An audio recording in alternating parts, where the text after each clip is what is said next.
All right, we're down here at Mini at PVD with Johnny. And Johnny, what vehicle do we have behind us today? What year is this? So this is the new 2025 Ocean Wave Green Mini Cooper S hardtop. It's a beautiful color, and for the wheel options too and the color, if I want to customize one online, can I choose a bunch of different cool paint colors for 2025? Yeah, there's a whole bit different new paint colors and wheel options for 2025, all of which you can build on the Mini USA website. You can customize it, tweak it, and pretty much just make it your own custom Mini. That's awesome. That's awesome. So we'll get into a little bit of the details. I know that they had like a little bit of a refresh in 2025. Is there something that they did to the front here between 2024 and 2025 that's a little bit of an upgrade? Yeah, some little minor aesthetics. The body size is still going to be the same. Okay.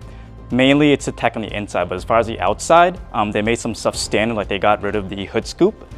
The front end's a little bit different. Okay. The biggest difference you're going to notice is from the taillights. The taillights are a little bit different too. All right, as well. We'll get back to that in a little bit. So going on to the inside here, I know that there's a lot of differences in the technology between the 2024 and the 2025. As a daily driver, I might not know everything that's on the spec sheet. So can you give us a little bit of advice of what to expect in the 2025 as far as like a little bit of technology? I know it's going to have CarPlay. Yep. But what are some extra things that are thrown in there? Yeah, so you're getting a lot of new stuff for the 2025s that weren't available before.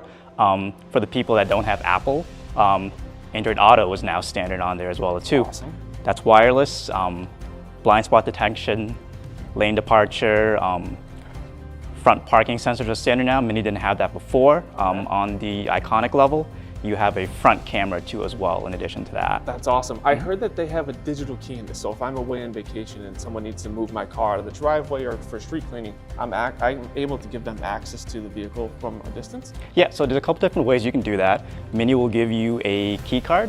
It looks like a debit card, so you can place that in the wireless tray and you can start the car that way. You can also set up a key on your phone too, kind of like Apple Pay and stuff like that.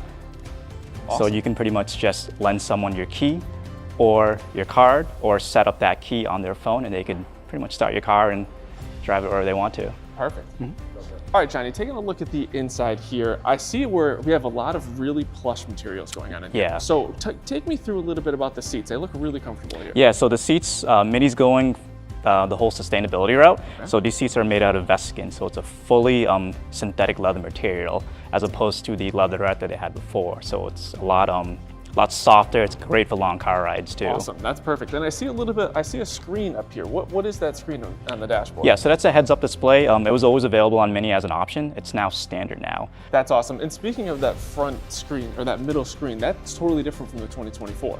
Yeah, so that wasn't there before. Just think of that as your computer for everything. So that's pretty much like your iPad, your climate control, all your settings, all your apps, everything is controlled in that main computer system in the middle over there. That's awesome. And it has a feature in there called Spike. Yes, so Spike is a virtual assistant that's brand new. A lot of people are really excited about that. Pretty much it's designed to help keep everything hands-free, just so you're not looking for something in there, or for people that if the tech is a little too intimidating, it's easy for someone to just say, hey Spike, it's a little too hot in here, and then the temperature will just go down accordingly. That's perfect. Now let's move on to the back here, because I know that you mentioned something about the taillights. Yep. Talking about the taillights a little bit, they're fully customizable. You can change kind of how they. Yeah, so there's different settings on the inside where you can change the way the taillights are lit up. They're a little bit different. The shape is more triangular than they were circular before. Okay.